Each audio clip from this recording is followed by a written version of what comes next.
Welcome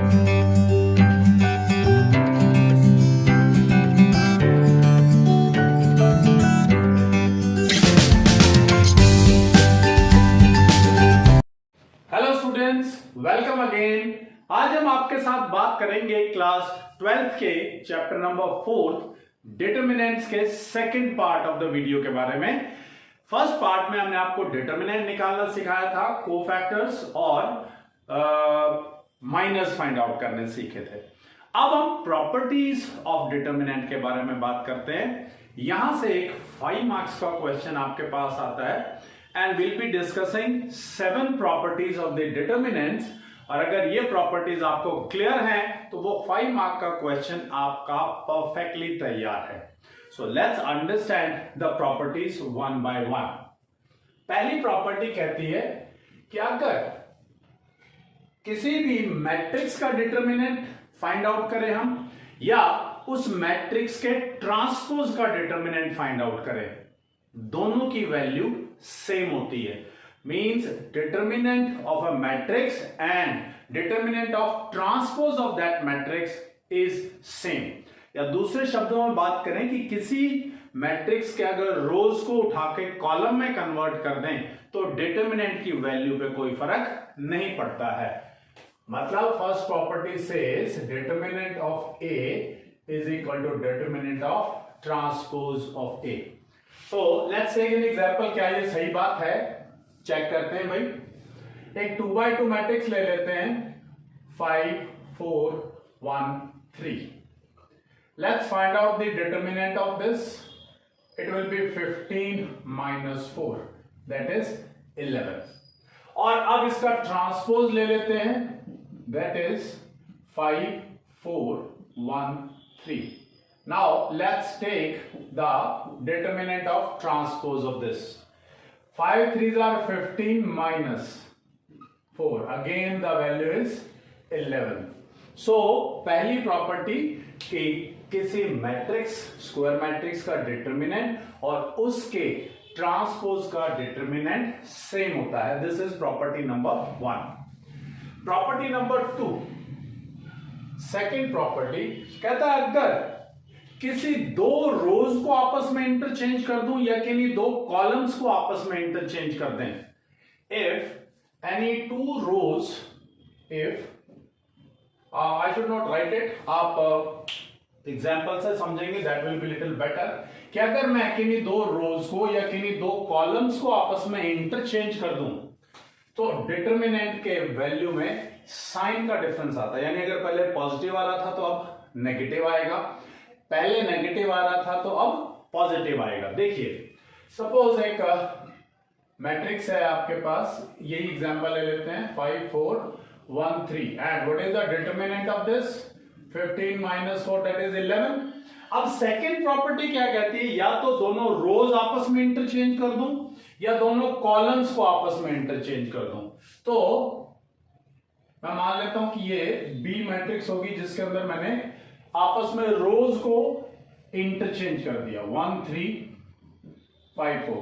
the first row has become the second row, second row has become the first row. So what will be the determinant of B? It will be 4 minus 15 that is -11। यानी the change of sign will take place. अगर मैं किन्हीं दो रोज, अगर आप column के साथ भी देखना चाहते हैं तो यू कैन सी कि कॉलम्स के साथ अगर करें तो आएगा 4 3 5 1, और अगर डिटरमिनेंट निकालें सी का, that is 4 minus 15 that is also -11। मैंने इस मैट्रिक्स के कॉलम्स को इंटरचेंज कर दिया था, तो जो वैल्यू ए की आई थी उसका नेगेटिव वैल्यू सी की आई। So these are two properties. Now let's move to the third property. तीसरी प्रॉपर्टी क्या कहती है? कहता अगर कोई दो रोज या कोई दो कॉलम्स आइडेंटिकल आ जाएं, property number 3, if any two rows और any two columns are identical यानी सेम हो, तो value of the determinant will be 0। यहां पर हम एक एग्जांपल 3x3 मैट्रिक्स का ले लेते हैं सो दैट थोड़ी सी क्लैरिटी आ जाए, क्योंकि 2x2 मैट्रिक्स में अगर मैं दोनों रोज सिमिलर लेता हूं तो फिर तो क्लैरिटी से नजर आ ही जाता है। सो मान लेते हैं मैट्रिक्स ए है 1 3 5 2 6 7 and 1 3 5 यानी फर्स्ट रो और third row are identical in this. So now let's find out the determinant of this. हमने डिटर्मिनेंट निकालना सीखा था, तो it will be 1 multiplied by 30 minus 21 minus 3 into 10 minus 7 and plus 5 into 6 minus 6. That is 9 minus 9 plus 0 and the answer is 0. So third property, अगर कोई दो rows या कोई दो कॉलम्स सेम आ जाए, सिमिलर आ जाए, आइडेंटिकल आ जाए, the value of determinant vanishes. ये हो गई आपकी first three properties. Now let's move to property number 4. दोबारा से रिपीट कर देता हूं मैं. फर्स्ट प्रॉपर्टी सेज कि अगर किसी मैट्रिक्स और उसके ट्रांसपोज का डिटर्मिनेंट ले तो दोनों सेम आते हैं. सेकेंड प्रॉपर्टी सेज अगर किन्हीं दो रोज को आपस में इंटरचेंज कर दें या किन्हीं दो कॉलम्स को आपस में इंटरचेंज कर दें तो sign of the determinant changes. तीसरी प्रॉपर्टी कि अगर कोई दो रोज या दो कॉलम्स आर आइडेंटिकल देन उसकी वैल्यू 0 हो जाती है. तो number 4, property number 4 says,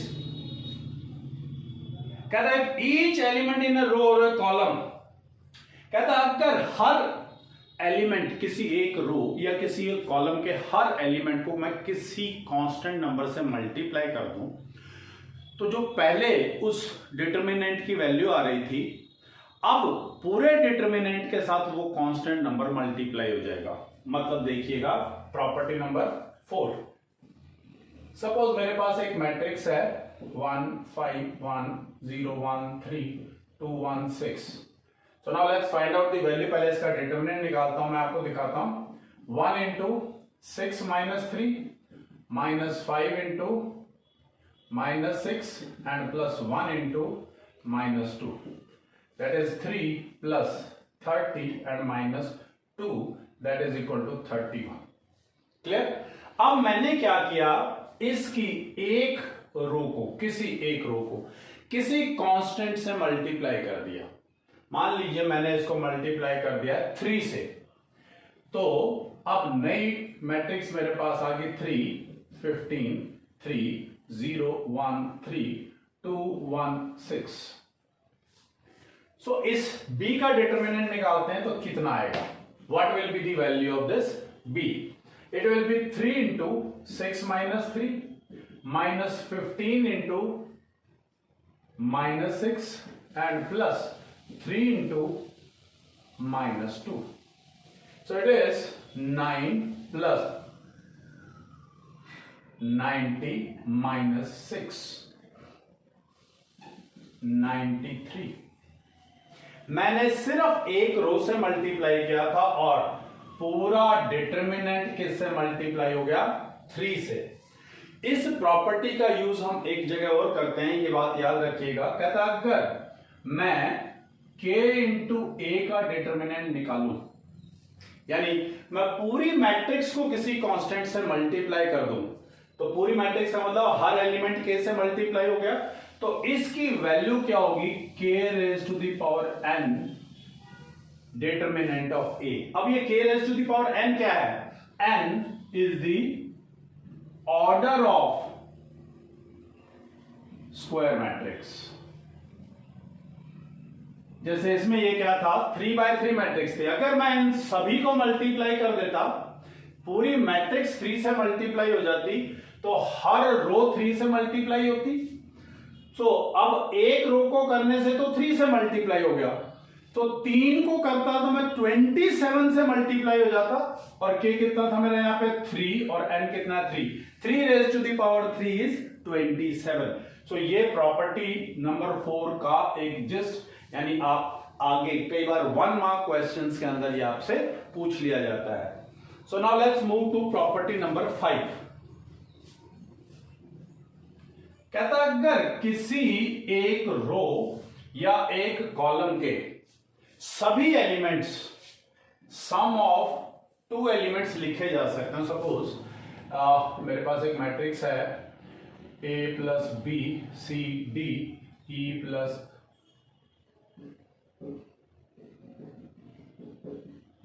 suppose ऐसे है एक मैट्रिक्स, और मैं अगर इसका डिटर्मिनेंट फाइंड आउट करना चाहूं तो determinant of A will be A plus B C D E plus F G H I plus J K L.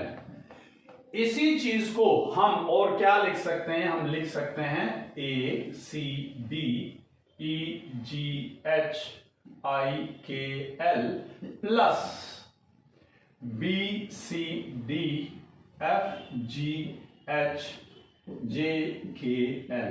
यानी अगर कोई एक रो या एक column as sum of two terms लिखा जाए, as sum of three terms लिखा जाए, तो हम उनको अलग अलग भी कर सकते हैं। This is very important property, कई जगह पे बहुत इस्तेमाल करते हैं हम इस प्रॉपर्टी नंबर 5 का। सो नेक्स्ट प्रॉपर्टी नंबर 6 जो है, this is very very important. Important इसलिए बिकॉज 5 मार्क्स क्वेश्चन में ये प्रॉपर्टी हर एक क्वेश्चन में यूज होगी, यानी एक भी ऐसा क्वेश्चन नहीं होगा जो इस प्रॉपर्टी के बिना आप कर सकें। सो बहुत ध्यान से इस प्रॉपर्टी को समझेंगे, आसान है, कोई खास मुश्किल बात नहीं है। कहता है कि अगर मान लीजिए डिटर्मिनेंट दे रखा आपको 1 -1 2 3 1 2 1 3 -1। पहले इसका डिटर्मिनेंट निकालते हैं, उसके बाद बात करेंगे प्रॉपर्टी के बारे में। 1 into -1 -6 plus 1 into -3 -2 plus 2 into 9 -1, that is -7 3 plus 2 5 -5 plus 8 2s are 16, -7 -5 -12 plus 16 is equal to 4। क्या कहती है प्रॉपर्टी कि अगर मैं किसी एक रो को किसी कांस्टेंट से मल्टीप्लाई करूं और किसी दूसरी रो में ऐड कर दूं तो भी डिटर्मिनेंट की वैल्यू पे कोई फर्क नहीं पड़ेगा। सेम विद द कॉलम कि किसी एक कॉलम को किसी नंबर से मल्टीप्लाई किया किसी भी कांस्टेंट से और उसको किसी दूसरे कॉलम में ऐड कर दिया तो value of determinant remains unchanged. Check करते हैं, मान लीजिए I am doing it R1 के ऊपर ऑपरेशन लगा रहा हूं, that R1 plus 3 times R2। R1 में ऐड किया मैंने 3 टाइम्स R2, सो क्या बनेगा 1 plus 3 into 3 minus 1 plus 1 into 3 2 plus 2 into 3 और R2 and R3 will remain unchanged. So ये वैल्यू आ गई 9 plus 1 10 3 minus 1 2 3 2s are 6 6 plus 2 8 3 1 2 1 3 minus 1। तो now let's check it out, क्या इसका भी डिटर्मिनेंट 4 आता है? चेक करते हैं। 10 इंटू -1 -6 -2 इंटू -3 -2 प्लस 8 इंटू 9 -1 -7 तो -70 -5 into -2 plus 10 8 8s are 64, that is -70 plus 74 and that is equal to 4। so this is the property। लिखने का तरीका भी इस प्रॉपर्टी में ध्यान रखिए कि आप कैसे लिख रहे हैं इसको, कि R1 के ऊपर ऑपरेट कर रहे हैं तो R1 में ही ऐड हो रहा है, R2 पे ऑपरेट करेंगे तो R2 में ऐड होगा, R3 पे ऑपरेट करेंगे तो R3 में ऐड करेंगे आप कुछ भी किसी और रो को किसी कांस्टेंट से मल्टीप्लाई करके।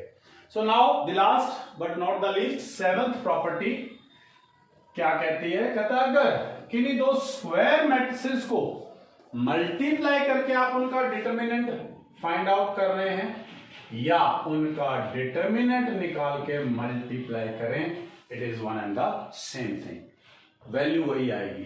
चेक करते हैं भाई, सपोज एक 1 -1 2 3 और B है आपके पास 2 1 1 3। What is the determinant of A? that is 3 plus 2.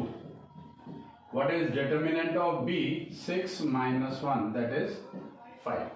So A B का determinant पहले A B find out करते हैं. 1 minus 1 2 3, 2 1 1 3, and it is equal to 2 minus 1, 1 minus 3, 4 plus 3, 2 plus 9. तो वैल्यू आ गया आपके पास 1 minus 2, 7 and 11. So AB का determinant will be equal to 11 plus 14, that is 25, and determinant of A into determinant of B is also 5 into 5, that is 25. So these are the properties. Next video के अंदर हम आपके साथ discuss करेंगे how to solve the questions. Till then, thank you very much.